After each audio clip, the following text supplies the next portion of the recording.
Hola, ¿qué tal, queridos alumnos? Buenas tardes. El día de hoy vamos a continuar con el programa de nuestra materia Pensamiento Político 2. El tema que vamos a ver es la evolución histórica de la familia. Vamos a analizar un autor muy interesante, Federico Engels, que es uno de los padres del materialismo histórico dialéctico junto con Carlos Marx y con Vladimir Lenin. El objetivo es analizar los orígenes de la familia desde una perspectiva marxista. Bueno, nosotros ya en clases pasadas vimos el pensamiento político de varios filósofos. Incluso nos fuimos muy atrás en el tiempo y analizamos el pensamiento político de Aristóteles, que él vivió en la antigua Grecia, donde antes eran las polis, las grandes ciudades-estado.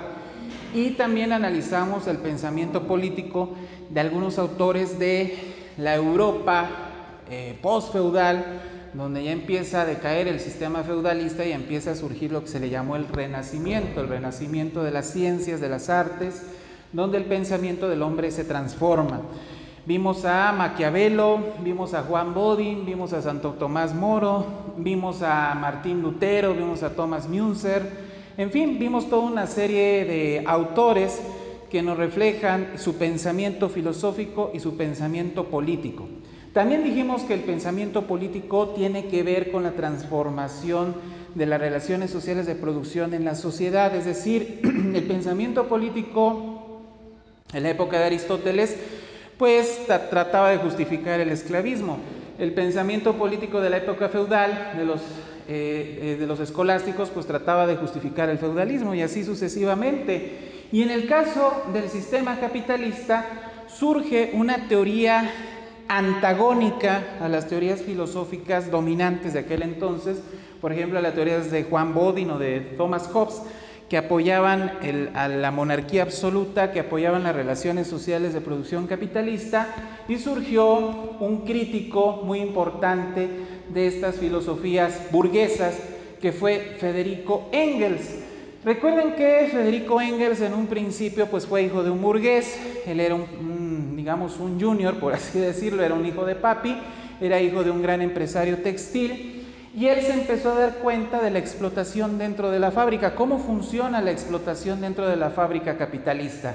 Y él conoce a Marx y juntos empiezan a construir el materialismo histórico dialéctico.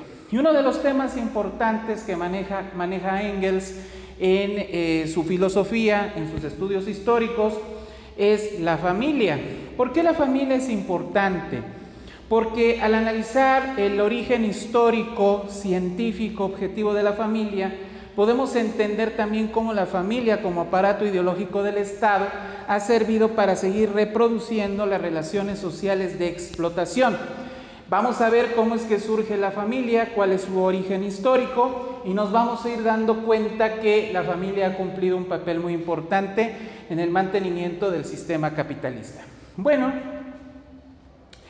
Engels, en su estudio sobre la familia, en su libro, él empieza a hablarnos del hombre primitivo, de cómo el hombre se fue transformando a lo largo del tiempo a través de una visión histórica y dialéctica. Nos dice que el hombre en un principio vivía en un estado llamado salvajismo. En el salvajismo el hombre prácticamente vivía en los árboles como si fuera un simio, comía frutos, comía raíces, pescaba. Poco a poco desarrolló la habilidad para la caza de animales, y eso le permitió desarrollar su intelecto. Recuerden que el intelecto se ha ido desarrollando gracias al contacto directo con la realidad del hombre, a las condiciones materiales de existencia que lo van orillando al hombre a crear determinadas herramientas que le permiten subsistir. Después, en la época de la barbarie, el hombre ya está un poco más civilizado, se empieza a asentar en diferentes lugares de la tierra, principalmente a las orillas de los ríos, por los beneficios que esto implica. Y si ustedes incluso ven un mapa de la densidad poblacional del mundo, se van a encontrar que la mayor densidad poblacional se encuentran en las costas o en los ríos. Por obvias razones, porque el agua es vida, el agua es el que le ayuda al hombre posteriormente también a desarrollar lo que es la agricultura. En esta época pues el hombre ya se asienta, deja de ser nómada y se convierte en un ser sedentario, empiezan a surgir las primeras grandes civilizaciones y con ello también surge el lenguaje y las primeras herramientas de caza, de pesca, incluso también las primeras armas para defenderse de las tribus rivales. Poco a poco la familia empieza a evolucionar. Las familias primero son promiscuas. ¿Qué quiere decir? Que dentro de un grupo familiar, de un clan, vamos a decirlo así, pues prácticamente uno para todos y todos para uno, decían los mosqueteros. Pues también decían los hombres primitivos algo similar. ¿Qué quiere decir esto? Una mujer para todos los hombres, un hombre para todas las mujeres. Es decir, había prácticamente promiscuidad. En aquella época esos valores que hoy dominan a la familia judeocristiana pues no existían, prácticamente no existía esa visión del mundo. No tenía ningún problema moral con practicar la promiscuidad y la poligamia para de esta manera vivir en grupo. ¿Quién estudia todos estos fenómenos? Pues es Morgan, que es un antropólogo que cita a Engels en su libro, y él se basa en los descubrimientos de Morgan para describir todo este comportamiento de la familia primitiva. En aquel entonces también en la familia primitiva existía el incesto. ¿Cómo es que la familia primitiva deja de ser incestuosa? Una vez que las tribus se dan cuenta que conviene relacionarse con otras tribus, que ya no podían cometer incesto porque les convenía más relacionarse con personas de otras tribus que no tenían una relación consanguínea. Esto demuestra la hipótesis, o más bien la tesis del materialismo histórico dialéctico, que todo tiene una base material, hasta el amor, aunque ustedes no lo crean. Muchas veces, más en el pasado, hoy en día puede ser que sea más subjetivo el amor, pero en el pasado la mayoría de las parejas se juntaban, ¿por qué creen? Por intereses económicos y políticos de las familias.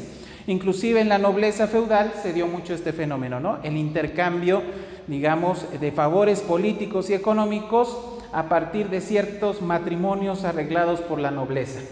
Bueno, después se va transformando la familia, empiezan a abandonar el incesto, se vuelven familias monógamas en lugar de familias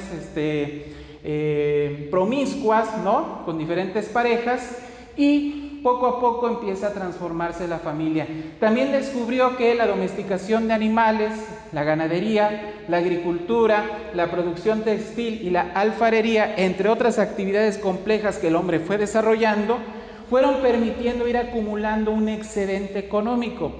Cuando surgió el excedente económico, el hombre por fin pudo crear la propiedad privada de los medios de producción y no solamente producir para la subsistencia diaria. ¿Qué quiere decir el excedente económico? Bueno, en la época primitiva el hombre solamente producía para... Hoy cacé 2 lobos y con eso voy a comer, ¿no? Y eso es todo, y va a comer toda la tribu. Pero una vez que surgen actividades como la agricultura, la ganadería y demás, no solamente se produce aquello para la subsistencia, sino además se produce un excedente económico, una ganancia, vamos a decirlo así, una utilidad, y la codicia y ambición del hombre lo lleva a crear la propiedad privada de los medios de producción, y por ende el hombre se vio obligado a crear una institución que le permitiera perpetuar este sistema de explotación y de apropiación de la riqueza. ¿Cuál es este sistema? El Estado. El Estado como institución le permite a los dueños de los medios de producción apropiarse de esos medios de producción y reproducir relaciones sociales de explotación del hombre por el hombre. El primer tipo de Estado fue el esclavista, y junto con el primer tipo de Estado surge la familia patriarcal. Y con eso pues ya tenemos ahí todo configurado para que se explique por qué existe la explotación del hombre por el hombre y por qué se dan estas relaciones entre los diferentes agentes de la producción. Bien, pues sería todo por el día de hoy. Espero que haya quedado claro el tema. Si tienen alguna duda, no duden en preguntarme. Gracias.